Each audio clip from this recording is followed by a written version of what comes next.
ये खबर पारुल यूनिवर्सिटी द्वारा प्रस्तुत की गई है। यूपी की राजनीति में एक बार फिर बड़ा भूचाल आ गया है। कांग्रेस सांसद इमरान मसूद ने अपनी ही सहयोगी समाजवादी पार्टी पर सीधा हमला बोला। मसूद का आरोप है कि सपा मुस्लिम नेताओं को बर्दाश्त नहीं कर पा रही है। इस बयान के बाद इंडिया गठबंधन के दोनों सहयोगियों के बीच दरार साफ दिखने लगी है। नमस्कार, मेरा नाम है अंशुल शर्मा और आप देख रहे हैं दैनिक जागरण।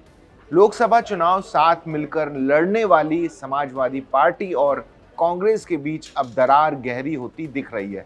कांग्रेस सांसद इमरान मसूद के एक बयान ने यूपी की राजनीति में हलचल मचा दी है।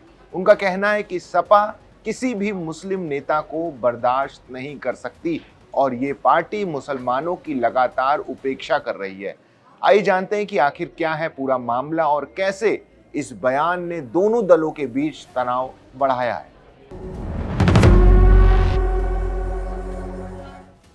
जुलाई 2023 में इंडिया गठबंधन बनने के बाद से ये पहला मौका है जब कांग्रेस के किसी इतने बड़े नेता ने सार्वजनिक मंच से समाजवादी पार्टी पर मुसलमानों की अनदेखी करने का सीधा आरोप लगाया है। कांग्रेस सांसद इमरान मसूद ने इस बार सीधे सपा के कोर वोट बैंक यानी मुस्लिम यादव समीकरण पर निशाना साधा है। उन्होंने कहा है कि समाजवादी पार्टी मुस्लिम नेताओं को बर्दाश्त नहीं कर सकती। मसूद ने अपनी बात को साबित करने के लिए हाल ही में हुए सुल्तानपुर एनकाउंटर का उदाहरण दिया है। उन्होंने कहा है कि सुल्तानपुर की घटना के बाद हर कोई पीड़ित यादव परिवार से मिलने तो गया, लेकिन मुसलमानों से मिलने कोई नहीं गया। इमरान मसूद का ये हमला बेहद गंभीर माना जा रहा है क्योंकि ये सीधे सपा की धर्मनिरपेक्ष छवि और उसके सबसे मजबूत वोट बैंक पर सवाल उठाता है।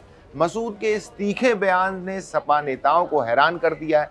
समाजवादी पार्टी के भीतर इसे लेकर अब चिंता साफ देखी जा रही है। पार्टी के कुछ नेता बंद कमरों में यह स्वीकार कर रहे हैं कि मसूद के इन आरोपों से पार्टी को बड़ा नुकसान हो सकता है। सपा नेताओं को डर है कि साल 2027 के उत्तर प्रदेश विधानसभा चुनाव से पहले मुस्लिम मतदाताओं के बीच सपा को लेकर एक नकारात्मक धारणा बन सकती है। विपक्षी खेमे में इस मुख्य अल्पसंख्यक समर्थन आधार को बचाने की होड़ मच सकती है। हालांकि सार्वजनिक तौर पर सपा के नेता मसूद के इस बयान को उनका निजी विचार बताकर खारिज करने की कोशिश कर रहे हैं, लेकिन हकीकत यह है कि ये आरोप सपा के लिए राजनीतिक मुसीबत बन चुका है। सपा के नेताओं की असली नाराजगी इस बात को लेकर है कि कांग्रेस नेतृत्व ने इस बयान से दूरी नहीं बनाई है।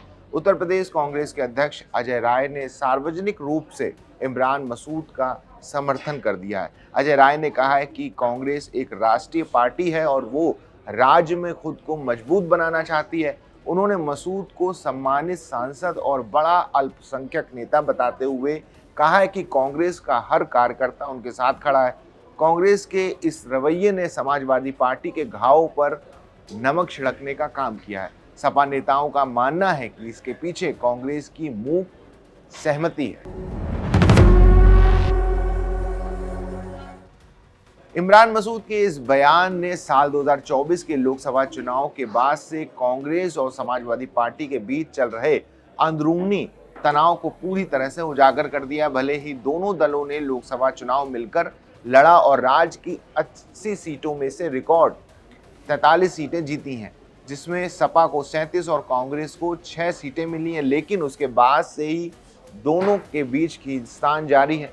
संगठनात्मक विस्तार, स्थानीय निकाय चुनाव, उपचुनाव की रणनीति और यूपी में कांग्रेस द्वारा खुद को बड़ा भाई साबित करने को कोशिश ने इस विवाद को हवा दी है। कांग्रेस अब उत्तर प्रदेश में समाजवादी पार्टी की जूनियर सहयोगी बनकर रहने को तैयार नहीं और वो अपनी जमीन वापस पाने के लिए बेताब है।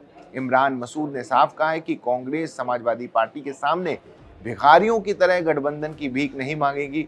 उन्होंने कहा कि अगर सपा गठबंधन चाहती है तो उसे समन्वय समिति की बैठक चलाना चाहिए और सीटों का फैसला जल्द करना चाहिए।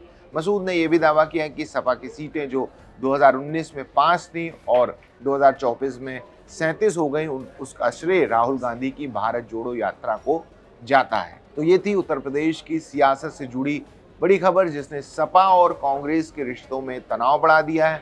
अब देखना होगा कि साल 2027 के उस चुनाव से पहले क्या ये गठबंधन बना रहता है या फिर मुस्लिम वोट बैंक की जंग दोनों को अलग कर देगी। इस पर आपकी क्या राय, हमें कमेंट में जरूर बताइएगा। बाकी देश दुनिया की तमाम बड़ी खबरों के लिए देखते रहिए दैनिक जागरण।